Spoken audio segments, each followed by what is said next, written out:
할렐루야, 성도 여러분 안녕하세요. 오늘 사무엘상 3장 10절에서 21절 말씀으로 하나님이 충실한 제사장 세우는 방법이라는 제목으로 은혜의 말씀을 나눠보겠습니다. 여러분, 하나님께서 자신을 위해 충실한 제사장을 세우시는 방법이 무엇인지 아십니까? 첫째, 하나님은 자신의 종을 자신이 직접 부르십니다. 오늘 10절 말씀 보니까 여호와께서 임하여 서서 전과 같이 사무엘아 사무엘아 부르시는지라.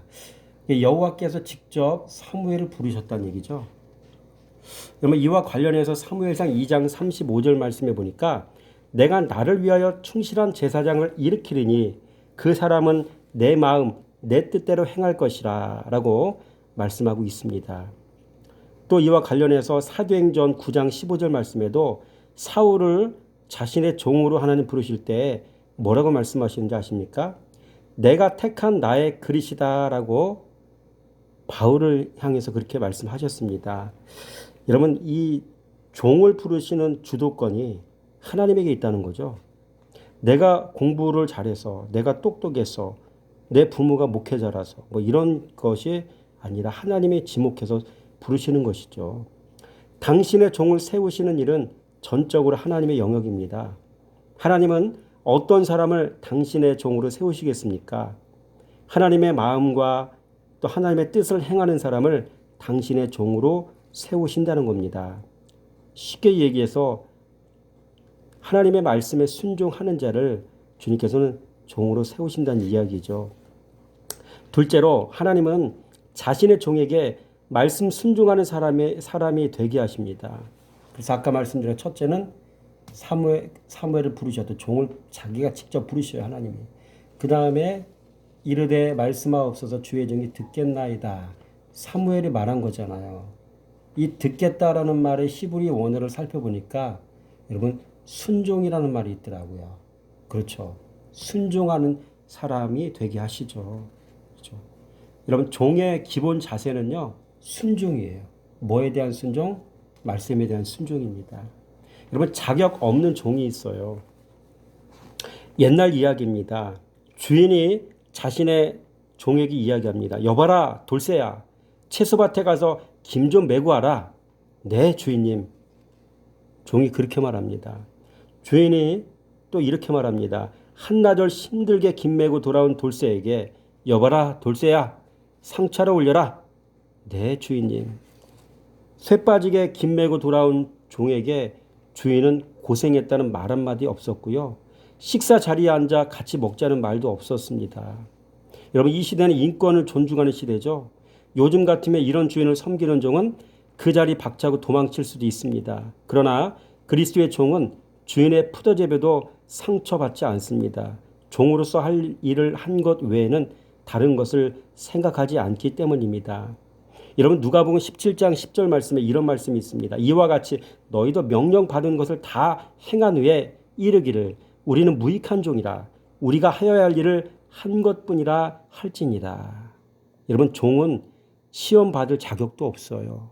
이것 했다고 저것 했다라고 해서 어떤 말과 어떤 누가 어떤 것을 이야기할 때 여러분 시험 받는 경우 많잖아요. 종은 시험 받을 자격조차도 없다는 거예요. 여러분 신앙의 세계에는 두 부류의 종이 있어요. 오늘 이거 보세요. 주의 종이 듣겠나이다. 그렇죠? 주의 종이라는 말.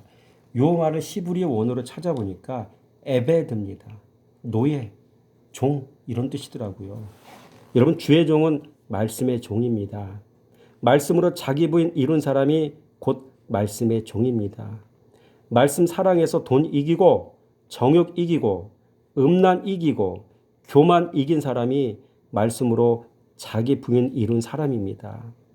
주님의 이런 종을 지금도 애타게 찾고 계십니다. 여러분 우리 주님은 세상에는 자기가 목사된 사람이 너무 많다고 하십니다. 이번 코로나 기회를 통해 이런 사람들을 정리하시겠다고 하십니다. 또 부르신 건 맞는데 말씀 만나지 못한 목사가 태반이라고 하십니다.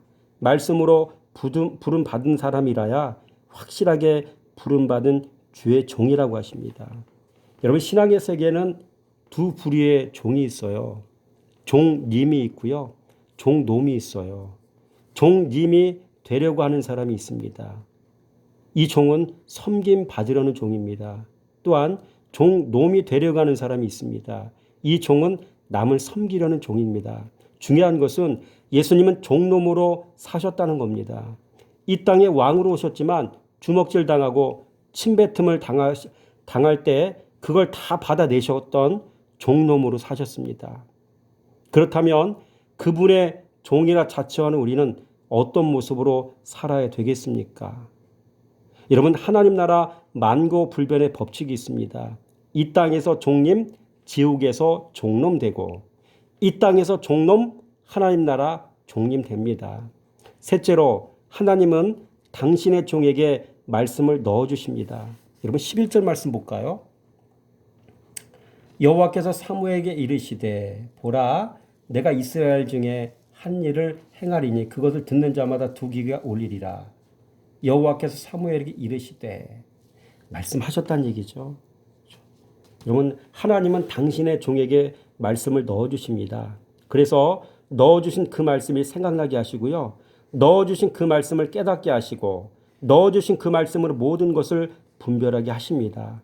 사람을 분별하게 하시고 세상을 분별하게 하시고 또 세상 일을 분별하게 하십니다.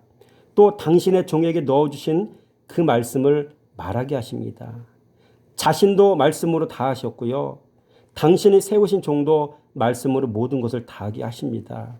그러므로 성도는 말씀 붙잡아야 되고요. 주의 종은 말씀 붙잡아야 되지 세상의 방법을 붙잡으면 안 되는 겁니다. 네 번째로 하나님의 종은 하나님은 당신의 종에게 이상을 보게 하시더라고요. 15절 보세요. 사무엘이 아침까지 누웠다가 여호와의 집에 문 열었으나 그 이상을 엘리에게 알게 하기를 두려워하더라. 이렇게죠. 그 이상이라고 했잖아요. 부르시고 순종케 하시고 말씀 넣어주시고 이상도 넣어주시고 그렇죠? 여러분 이 이상은 장래 일어날 일을 알게 하신 거예요. 그분의 이상을 넣어주시지 다른 이상을 넣어주시지 않는다는 이야기입니다. 다섯 번째로 하나님은 당신의 종을 떠나지 않고 영원히 함께 하십니다. 19절 말씀에 사무엘이 자라며 여호와께서 그와 함께 계셔서 함께 계셨다고 했잖아요. 그렇죠? 참 은혜와 축복이죠 이게. 여러분 하나님은 사무엘의 말에 또 어떻게 했을까요? 여섯 번째를 봐야 되겠네요. 여러분 하나님은 당신의 종의 입술에 또 권세를 또 넣어주시더라고요. 19절 말씀 보세요. 19절 여호와께서 그와 함께 계셔서 그의 말이 하나도 땅에 떨어지지 않게 하시니 요거 그의 말은 누구의 말이에요? 사무엘의 말인데 말씀을 넣어주셨잖아요 위에서. 그죠? 순종케 하시고 이상을 넣어주시고 이르시고 말씀을 넣어주신 거죠. 그러니까 지금 사무엘이 하는 말은 곧 여호와 하나님의 말씀이란 얘기죠. 이것이 하나도 땅에 떨어지지 않게 하셨다는 이야기는요. 하나님은 사무엘의 말에 권세를 입혀주셨다는 말입니다. 여러분 교회 지도자가 자신의 말에 권세가 있으려면 어떻게 해야 되겠습니까? 첫째, 말에 권세가 있으려면 자신이 하나님이 함께하는 사람이 되어야 합니다. 19절 보세요. 하나님이 그와 함께 계셔서. 그렇죠? 여러분 하나님이 함께하는 사람이라는 말은 말씀에 늘 붙어 다니는 사람이란 말입니다. 주야로 말씀 묵상하는 사람이라는 말입니다. 말씀 사랑하는 사람이라는 말입니다. 말씀 생활하는 사람이라는 말입니다. 또한 말에 권세가 있으려면 자신이 그리스도의 장성한 분량에까지 자라야 됩니다. 여러분 19절 보세요. 사무엘이 자라매라고 이야기하죠. 여러분 여기서 자란다는 말은요. 말씀 생활에서 지정의가 자란다는 말입니다. 지정의. 이걸 다른 말로 아욱사노라고 이야기합니다. 헬라어죠. 여러분 아욱사노는 육체적 성장뿐만 아니라 영적인 성장을 일컫는 표현입니다. 겉사람과 속사람이 다 성장했을 때 사용하는 표현이 아욱사노입니다. 이 아욱사노는 예수님의 성장 과정에 사용된 또한 표현법이기도 합니다. 여러분 누가복음 2장 40절 말씀에 아기가 자라며 강하여지고 지혜가 충만하며 하나님의 은혜가 그의 위에 있더라. 여러분, 예수님은 겉사람도 성장하셨고요. 영적으로도 성장하셨습니다. 이렇게 성도는 신앙생활하며 겉사람도 자라야 하고 속사람도 그리스도의 장성한 분량에까지 자라야 하는 것이죠. 여러분, 본문의 사무엘은 바로 이런 모습으로 성장한 사람입니다. 여러분, 그렇습니다. 우리가 신앙생활한다고 집사, 권사, 장로, 목사 이 직분이 중요한 게 아니라 그의 언어 생활, 그의 가치, 그의 생활 태도, 이 모든 것들이 종합적으로 평가를 해야 될 대상이 되는 거예요. 그리스도의 속사람이 그리스도의 사람으로 바뀌어지고 다듬어지고 성장했으면 언어와 성품과 이 모든 가치까지도 삶의 태도까지도 바뀌어져야 되는 거예요. 성장해야 된다는 이야기입니다. 전인적 성장. 그렇죠? 그러니까 이런 모습이 여러분에 있어지길 바라고요. 7번째로 하나님은 사람 앞에서 당신의 종을 세워주셔요. 20절 보세요. 단에서부터 부엘세바까지 온 이스라엘이 사무엘은 여호와의 선지자로 세우심을 입은 줄을 알았더라. 이렇게 이야기하잖아요. 그렇죠? 여러분, 내면이 그리스도로 성장하여 온유하고 겸손하고 낮아지고 섬기고 긍휼히 여길 줄 알아야 됩니다. 이런 모습이 곧 그 사람이 그리스도의 장성한 분량의 이런 증거가 됩니다. 더 나아가 성도의 머리에 손을 얹고 기도하면 하나님의 능력이 나타나야 돼요. 그렇죠? 그러니까 이런 것을 보면 사람들은 그 사람의 삶 속에 주님이 함께 하시고, 야, 하나님의 사람이구나, 주님이 저 사람을 통해 일하시는구나 라는 것들을 알 수 있겠죠. 여러분, 이렇게 성장하는 성도가 되시길 바라고요. 목회자가 되시길 바랍니다. 두 번째로 하나님의 종은 어떤 자세를 지녀야 하겠습니까? 첫째, 하나님의 종은 사람 앞에서 하나님 앞에서 한결 같아야 되더라고요. 16절 보세요.